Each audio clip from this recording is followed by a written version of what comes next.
Boro at that point were in 21st. Brilliant run, 13 points in 5 games. A clinical striker, which Akpom seems to be at the moment. Late goals tend to be scored by good teams, far more in line with where they should be.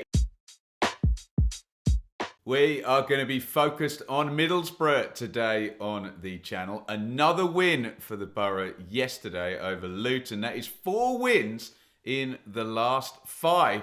Has Michael Carrick already transformed Boro into a potential playoff team? How do you see this one panning out? Let me know in the comments and hit that like button. Boro win again yesterday, coming from behind to beat Rob Edwards' Luton. Now, Luton did take the lead in this one. Jordan Clark fires home the opener on 33. Only took Boro 5 minutes to equalise. Giles Cross, Akpom header. Second yellow for Bell meant that Luton were going to play the last 20-ish with 10 men. Matt Crooks, again, in stoppage time with the winner. But numbers heavily in Boro's favour here. 65% possession, 17 shots to 3 and only 0.24 conceded on the old XG. Let's have a look then at Carrick's influence on this turnaround. He came in on the 24th of October. Felt like it could have been a little bit sooner than that, to be honest. A bit of a drawn-out negotiation whilst they were talking. I think about backroom stuff was the thing that held it up the longest. Boro at that point were in 21st place after 16 games. He did actually lose game number 1 in the 91st minute up at Preston, who have since found their way into the playoff spots themselves. Since then, though, absolutely brilliant run. 13 points in 5 games. Pretty good. Comfortable away wins at Hull and Blackpool. A draw at home to Bristol City. And now we've had these back-to-back, yes, back-to-back each side of the World Cup break. 2-1 wins with late goals against Norwich and Luton yesterday. And how has he done it? Well, the most obvious thing straight away is the change of shape. Chris Wilder was the previous manager, and if ever a manager is wedded to and linked with a certain formation, it's definitely Chris Wilder in that 3-5-2. Carrick straight across to a back 4, which he's played in all of his games. Does it suit the players better? Well, you tell me. The results would intimate so, and it does allow brilliant right-sider Isaiah Jones just to start a little bit further forward. Another big reason would be Boro striker Chuba Akpom. Now, we can't put this all down to Chris Wilder because he was out for 6 weeks, and when Wilder arrived, I believe he was loaned out in Greece somewhere. So maybe Wilder inherited that particular issue, but he had put Akpom into the team. Out he goes injured. Back he comes slightly before Carrick arrives, and Michael Carrick has played him in every single one of those games. 5 goals and an assist across those 6 games.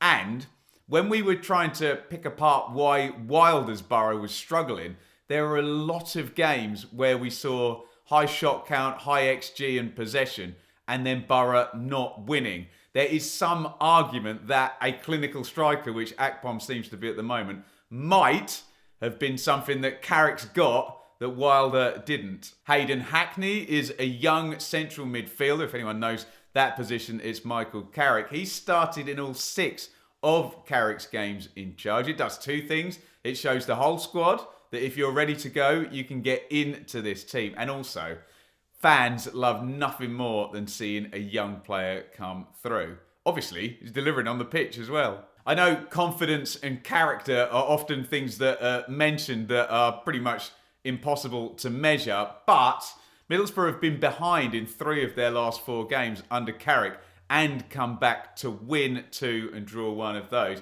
It was the complete opposite under Wilder. We've talked about high possession, high XG. Throw into that, concede a goal and crumble and lose. That is not happening under Carrick. Then there's these late winners, and opposing fans often look on very suspiciously at teams that win games with late goals. But when you actually analyse it, it's normally not about luck. I tend to put it into 3 pots. Late goals tend to be scored by good teams, confident teams, or indeed lucky teams. Good teams obviously gradually wear their opponents down and get what they deserve as the context of the end of the game becomes clearer and clearer. Confident teams are just not afraid to push things forward. They'll probably lose games late on as well in that respect. In terms of late goals being lucky, that tends to apply more to late equalising goals, where a team has kind of just been clinging on in there in a game and just throws a set piece in and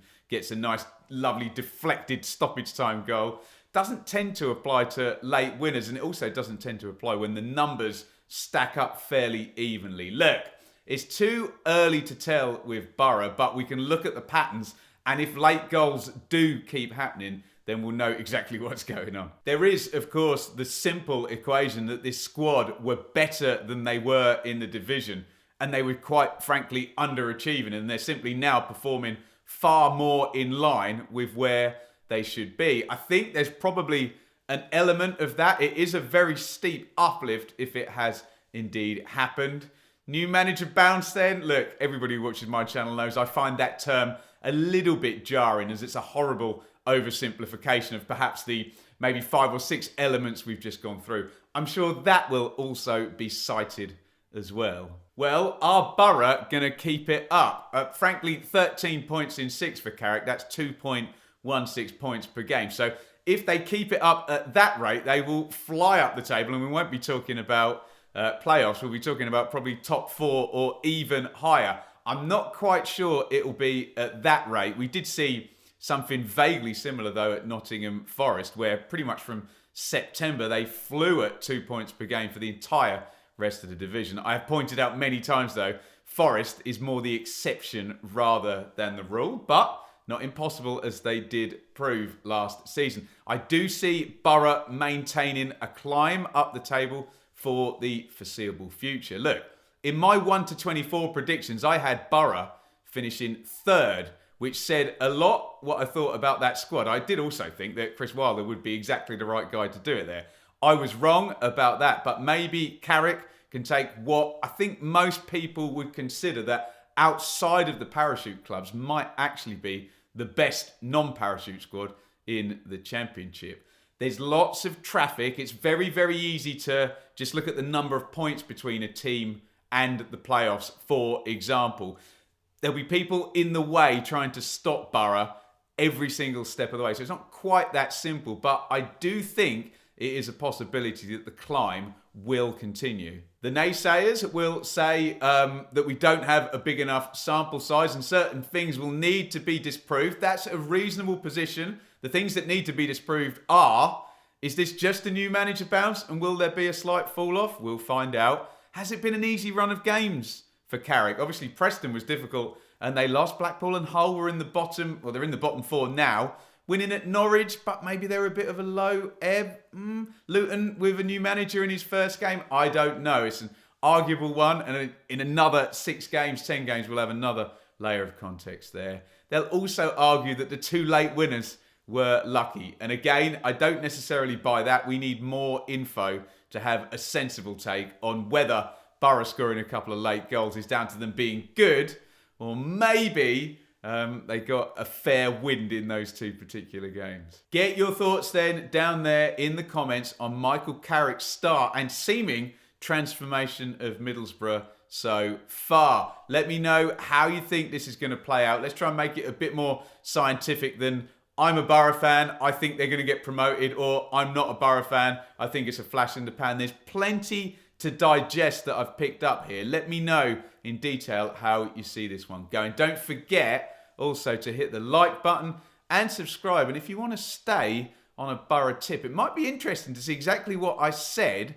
up here when Chris Wilder was sacked.